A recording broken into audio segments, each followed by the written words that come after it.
네, 지난 시간에는 사도들 공회에 잡혀가서 신문받았던 장면들을 나눴습니다. 오늘은 그 뒷부분 40절부터 42절까지 말씀입니다. 공회에서 있었던 이번에 사로잡혔을 때 특별한 일은 돕는 손길이 있었다라는 겁니다. 지난 시간에 가말리엘 하나님께서 사용하셨던 사람을 우리가 살펴봤습니다. 그분이 예수님을 믿었다면 참 좋았겠지만 모릅니다. 나중에 어떻게 되는지 모르지만 어찌됐든 이번만큼은 쓰임받았던 것이 맞습니다. 하나님의 주권을 이야기하고 사도들에게 억지로 손을 대지 말라라고 권면을 하기도 합니다. 그래서 우리 삶에도 하나님이 돕는 손길들이 반드시 있을 겁니다. 엘리야가 나는 혼자야 이렇게 생각하시는 분들은 엘리야 떠올려 보시면요, 엘리야가 이세벨을 피해서 도망가지 않습니까? 바알과 이세벨을, 바알 선지자를 다 죽이고 그 다음에 도망가면서 하나님 저 너무 지쳤습니다. 저 혼자 이거 너무 힘듭니다. 자꾸 천사가 하나님의 산 호렙으로 인도하면서 일어나라. 근데 이제 위로하면서 먹어라. 또 힘내서 가라. 그런데 엘리야 계속 하는 얘기 뭐냐면 하나님 저 힘듭니다. 저 혼자 이게 뭡니까? 라고 얘기할 때 하나님께서 바알에게 무릎 꿇지 않는 자가 있다. 그러면서 또 얘기해 주는 게 너 엘리사를 제자로 삼고 예후를 기름 붓고 너 혼자 일하는 게 아니라 엘리사 갈 것이고 예후가 할 것이고 그런 이야기들을 하신다는 겁니다. 그러니까 돕는 손길이 물론 성도 안에서 돕는 손길이 나오면 제일 좋지만 그건 저희가 너무 은혜가 되고 서로 교제할 수 있고 너무 좋지 않겠습니까? 근데 하나님께서는 참 기상천외한 방법으로 돕는 손길들을 보내실 때가 있다는 겁니다. 이제 백 목사님이 이제 아마 처음 목회하셨던 지역으로 알고 있는데 계명교회 거창이 있지 않습니까? 지금 이제 계명교회 계시는 목사님께서 이제 남해 계실 때 사모님께 직접 들은 이야기입니다. 사모님이 이제 남해 되게 시골에서 이제 계명도 시골인데 남해도 되게 시골에서 목회하실 때 이제 전도하러 다니고 이렇게 너무 사모님 바쁘니까 집에 이제 목사님 식사를 제대로 안 챙겨놓고 다니고 그러셨답니다. 근데 이렇게 열심히 전도하다가 식사 때가 됐는데 깜빡하고 밥을 안 해놓고 왔다. 집에 가보니까 또 목사님 식사를 하고 계시는 겁니다. 어떻게 해 드셨냐? 이거 음식 어디서 났냐? 라고 하니까요. 그 옆에 있는 절에서 이제 스님들이 제가 저번에 말씀드린 님자를 붙이는 건 저보다 어르신이니까 스님들이 먹을 게 스님들이 목사님한테 먹을 걸 와서 원래 스님들이 받아가지 않습니까? 와서 음식을 주고 갔다. 그런 이야기를 들은 적이 있습니다. 그러면서 어떻게든 하나님이 도우시는 분들을 보내시는구나 라고 간증을 하시더라고요. 우리 가운데도 그런 일들이 있을 줄 믿습니다. 때로는 우리가 몰라서 나는 혼자인 것 같아. 의외로 어린 친구들 그런 생각 많이 하거든요. 상당히 보면 중학생들도 좀 혼자인 것 같아요. 아무도 내 편 없어요. 그런 초등학생들이 그런 얘기할 때 그냥 귀여운데 중학생부터 좀 진지하게 받아들여야 되거든요. 혼자인 것 같다고 그렇게 말하는 친구도 있습니다. 영적이어서가 아니고 그냥 심리적으로. 그런데 하나님 반드시 우리에게 필요한 도움의 손길들을 예비하고 계시고 우리 삶을 주관하시는 하나님께서 반드시 그렇게 일하시는 줄 믿습니다. 그래서 사도들에게 원래 이제 제사장들과 공회는 죽이려고 합니다. 근데 손 대지 말자 하니까 40절에 저희가 옳게 여겨. 옳게 여기면 이게 가말리엘은 그렇게 얘기하지 않습니까? 하나님을 대적할까 두렵다. 그럼 옳게 여기면은 여러분 그냥 곱게 풀어줄 것이지 어떻게 하죠? 잠깐 사도들 나가 있으라고 다 얘기 마친 다음에 다시 들어와라. 그 다음에 채찍질했다라고 합니다. 이 채찍질 데로라는 헬라어는요, 예수님이 사복음서 중에 예수님이 맞으셨다라는 건 딱 한 번 나오는 단어입니다. 또 언제 나오냐면은 예수님께서 악한 농부 비유하실 때 악한 농부들의 포도원을 맡기고 이제 소출을 얻으러 보냈는데 종들을 잡아 때리고 능욕하고 마지막에는 상속자 아들까지 죽여버리는 그때 이제 악한 농부들이 종을 잡아 심히 때렸다라고 할 때 사용된 단어입니다. 그러니까 그냥 단순히 채찍질이 그냥 조금 때리는 정도가 아니라 그 악한 농부들이 했을 때 또 게으른 종에 대해서 이제 예수님 비유하실 때도요 사용하시거든요. 주인이 더디 오는 줄 알고 주인님도 빨리 안 오네. 맡긴 일들 그냥 대충 하고 좀 쉬다가 나중에 하지 나중에. 그러다 부지불식간에 갑자기 주인이 와서 보니까 놀고 있는 겁니다. 그때 심히 때렸다라고 표현되어 있고요. 사복음서에서는 딱 한 번, 그러니까 예수님 고난에 대해서는 딱 한 번 표현한 단어입니다. 이 단어의 어원은 뭐냐면은 껍질을 벗기다는 뜻입니다. 살 가죽을 뜯어내다 이런 뜻입니다. 그러니까 이 채찍이 그냥 우리가 막 영화에서 카우보이들 때린 그 채찍 아니고요. 노끈에다가 가죽끈이나 노끈에다가 끝에 그 막 뼈가루 철가루 같은 게 해가지고요. 그 아시죠? 예수님 마신 채찍 한 번 맞으면 막 살이 다 뜯어져 나가고요. 그런 채찍으로 맞았다라는 겁니다. 그리고 이 단어를 어떻게 쓰냐면요. 그냥 때리다가 아니라 매우 강력하게 치다라는 단어입니다. 이거 맞고 웃을 수 있겠습니까? 도저히 이건 원래 여러분 이스라엘 형벌은요. 최대가 40에 하나 감한매 아닙니까? 이게 몽둥이로 때리는 게 원래 이스라엘의 그겁니다. 근데 이거를 벗어난 거죠. 벗어나서 이거는 여러분 물론 40에 하나 감한매도 굉장한 형벌입니다. 이것도 맞으면 막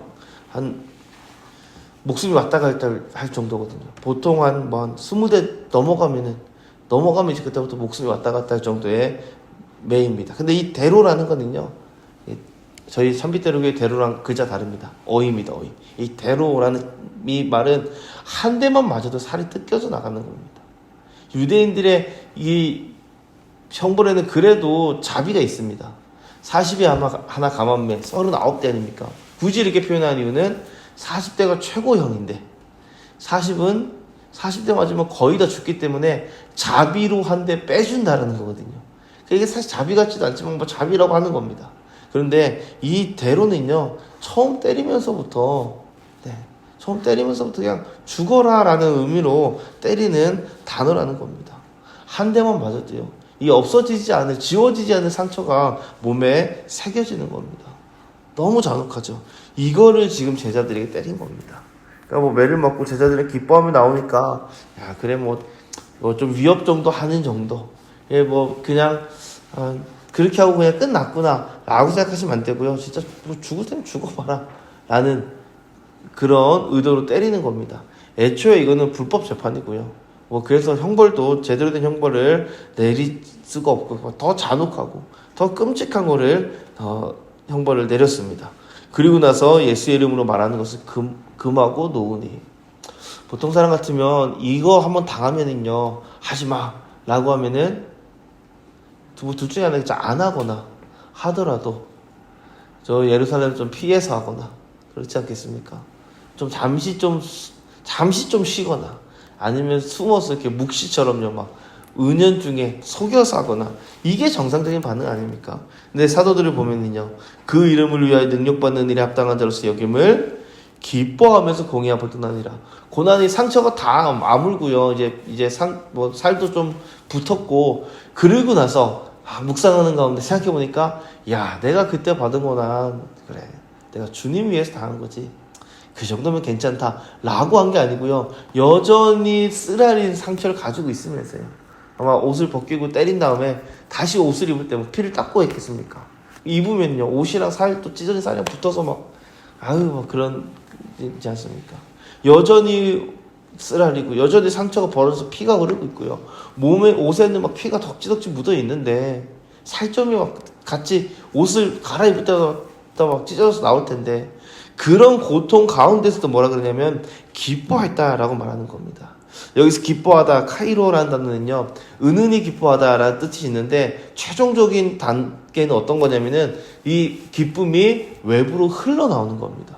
누가 봐도 저 사람들 기뻐하는구나 라는 때 사용하는 겁니다. 그래서 복음서에 성경에 제일 먼저 등장할 때가 언제냐면 동방박사가요, 별을 발견하고 기뻐하고 매우 크게 기뻐하였더라라고 되어 있습니다. 동방박사가 드디어 잠깐 별의 위치를 잊었다가요, 헤로성에 갔다가 잠깐 잊었다가 다시 별의 위치를 찾았습니다. 그래, 다시 별 찾았다. 지금 바벨론 페르시아 쪽에서요, 여러분 몇 달을 걸쳐서 별 보고 쫓아온 사람들이 별을 잃어버렸습니다. 그래 다시 별을 찾았습니다. 그때 매우 크게 기뻐했다라고 할 때 사용된 단어입니다. 또 예수님께서도요, 이 단어를 누가복음에서 말씀하시는데 그날에 기뻐하고 뛰놀라라고 말씀하시는 겁니다. 혼자서만 그냥 골방에 숨어서 킥킥거리는 그 기쁨이 아니고요. 이 기쁨은요, 기뻐하고 뛰어놀라라고 하는 겁니다. 사람들 많은 곳에서요, 광장에서요. 누가 봐도 저 사람 진짜 좋은 일 있나 보다. 저 사람은 너무 기쁜 일 있나 보다. 알 수 있을 정도로요. 기쁨이 드러나도록 하라는 겁니다. 근데 제가 그 채찍질에 대해서 좀 길게 설명드린 이유는요. 그런 분위기 아니라고요. 이게 맞고 나서 여러분 기뻐할 수 있는 그런 분위기가 아니라는 겁니다. 그런데 제자들이 기뻐했다는 거죠. 왜 이렇게 기뻐할 수 있을까요?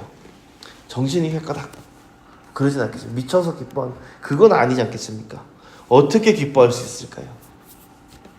사도행전에서 제가 이런 거 물어보면은 그냥 정답은 성령이 충만해서인데 본문에서는 사실 그렇게 나와 있지는 않습니다. 대신 어떤 것을 이유로 말하냐면 능력받는 일에 합당한 자로 여기심을 여기심을 기뻐했다라고 이야기합니다. 이게 무슨 말이냐면요. 어떤 자격을 갖추게 됐다는 겁니다. 어떤 자격을 갖추게 됐다는 걸까요? 이게 너무 기뻐서 막 정신 나가서 좋아하는 건 아니게 42절 보면 나오지 않습니까? 날마다 성전에 있든지 집에 있든지 예수는 그리스도라 가르치기와 전도하기를 쉬지 아니하니라. 집에서만 하면 좋은데요. 성전에서 또 한다는 겁니다. 또. 그리고 쉬지 않고 한다는 겁니다. 이건 이제 정신이 망가져서 그런 건 아닌 것 같습니다. 분명한 사명을 가지고 하니까요. 어떤 위협도 고통도 이길 수 있고 견딜 수 있고 일을 안 벌어서 버티는 게 아니라 기뻐하며 살 수 있었던 그 이유가 무엇이냐는 거죠. 자격을 갖추게 되었다는 겁니다. 근데 그 자격이 뭘까? 아까 이 기뻐하다는 단어를 예수님께서 누가복음 말씀하셨다고 했는데 제가 읽어드리겠습니다. 6장입니다. 예수께서 눈을 들어 제자들을 보시고 가라사대 가난한 자는 복이 있나니 하나님 나라가 너희 것이며 이거 마태복음 8복 부분을 누가복음에 기록한 겁니다. 이제 줄인 자는 복이 있나니 너희가 배부름을 얻을 것이며 이제 우는 자는 복이 있나니 너희가 웃을 것이며 인자를 인하여 사람들이 너희를 미워하고 멀리하고 욕하고 너희 이름을 악하다 하여 버릴 때에는 너희에게 복이 있도다. 그날에 기뻐하고 뛰놀라. 하늘에서 너희 상이 큼이라. 저희 조상들이 선지자들에게 이와 같이 하였느니라. 제자들이 기뻐했던 이유는요. 그 상 받을 자격이 되었기 때문입니다. 물론 성령이 충만했겠죠. 근데 성령께서 오셔서 하시는 사역 중에 첫 번째로 꼽히는 중요한 사역은요. 예수님의 말을 생각나고 기억나게 하시는 거예요. 예수님이 그때 그 말씀하셨는데 누가복음이라고 하진 않겠지만 그때 예수님 우리에게 그 산에서 그 팔복 얘기해주면서 기뻐하라. 내 이름으로 고난받는 사람들 하늘의 상급이 크다. 기뻐하며 뛰놀라라고 말씀하셨다는 것이 떠올랐겠죠. 그러니까 이 사도들이 이런 끔찍한 일을 당해도요 기뻐하는 겁니다. 우리 자격을 갖췄다. 어떤 자격이요? 이 땅에선 비록 매를 맞아도요 하늘의 상급이 예수님이 뛰놀라고 할 정도로 큰 상급이 있다라고 말씀하십니다. 우리 자격 갖췄다. 됐다. 우리는 이 정도 됐다. 예수님이 그때 기뻐하라고 명령하셨지 우리는 이제 기뻐해도 된다라는 거죠.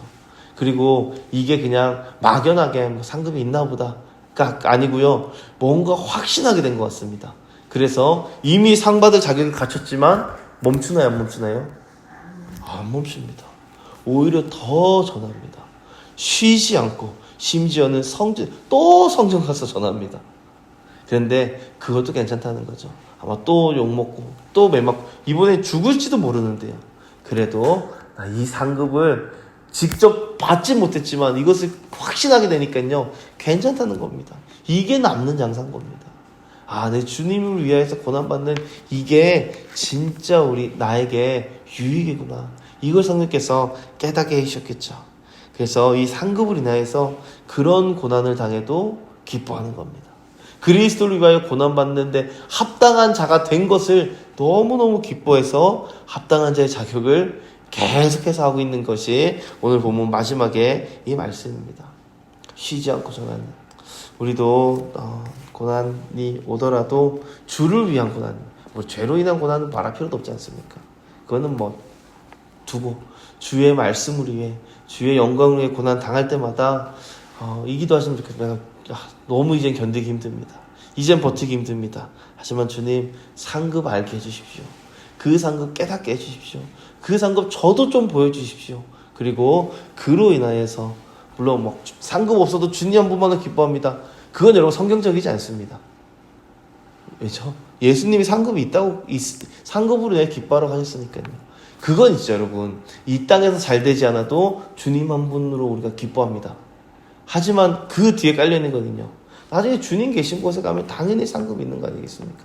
사도 바울도 면류관 받기를 원했다라고 이야기하는데요.